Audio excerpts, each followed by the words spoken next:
Mais le chef suprême des armées s'appelle le président Macky Sall. Oui. Il finit son mandat dans 6 mois. Oui. Il ne peut pas engager un pays dans une guerre dont on ne connaît pas l'issue. Moi, je considère qu'il devrait être le premier négociateur de la CEDEAO, puisqu'il doit partir au mois de février prochain.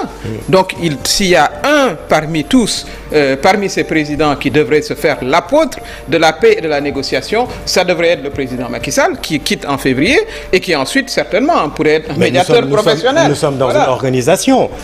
Oui, mais dans une organisation, il y a des positions qu'on défend. Je crois que la position du Sénégal, c'est pas de dire, derrière chef, nous allons envoyer des troupes. Je pense que le discours du président Macky Sall aurait dû être, c'est ce qu'a nous dit allons Ouattara, négocier, le président Ouattara, nous allons c'est négocier. Ce qu'a dit Bola Tinubu. Mais moi, celui qui m'intéresse, c'est le président du Sénégal. Oui. C'est lui qui m'intéresse. Sa position devait être une position de paix. Oui. Dans la tradition du dialogue au Sénégal. Le Sénégal, on l'appelle pays de dialogue. Il devrait être, même s'il n'a pas beaucoup pratiqué ça d'ailleurs dans les derniers temps. On va parler de l'actualité nationale. Il devrait être celui qui porte la parole de la négociation, de la paix, parce qu'il s'en va dans 6 mois. Et moi, je considère qu'il n'a même plus la légitimité pour engager nos troupes dans une aventure, parce que je considère que ça va être une aventure. Oui. Et il faut que tous ceux qui croient à la stabilité et à la paix lèvent la voix. Mais en même temps, parce qu'une fois qu'on y sera, ce sera certainement trop tard. Oui, en même temps, Madame Aminata Touré, vous conviendrez qu'il faut arrêter cette spirale des coups d'État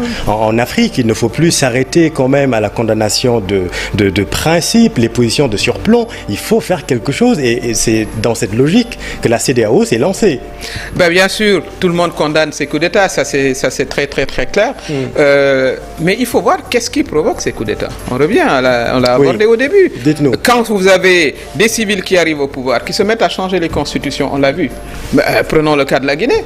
Le président Alpha Condé, tout le monde a parlé, il ne devrait pas faire de 3e mandat. Il y a eu des manifestations qui se sont soldées par plus de 200 morts.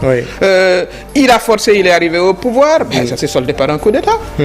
Il a quasiment fabriqué ce type de coup d'État. Vous avez aussi des civils qui sont incapables aussi souvent de gérer des questions centrales, etc.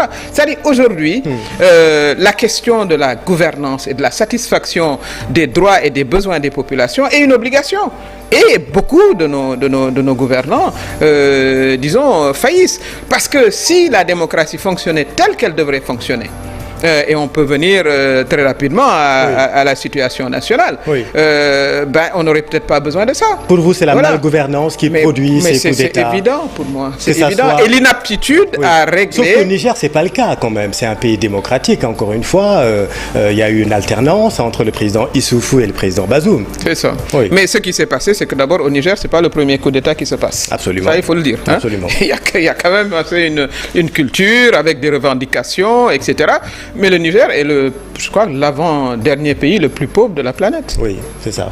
Ils ont de l'uranium pourtant. L'uranium qui est un produit stratégique. Vous pensez que ça peut créer autre chose que de la frustration? Et c'est souvent le cas dans beaucoup de pays. La Guinée, c'est pareil. C'est l'un des pays les plus riches en mines. Et vous avez des passages de civils qui sont incapables d'amener leur pays à un niveau de développement où tous les citoyens pourraient manger, se soigner, s'éduquer, etc.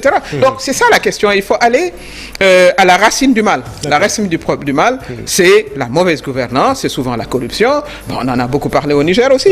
Dernière question. Au Niger.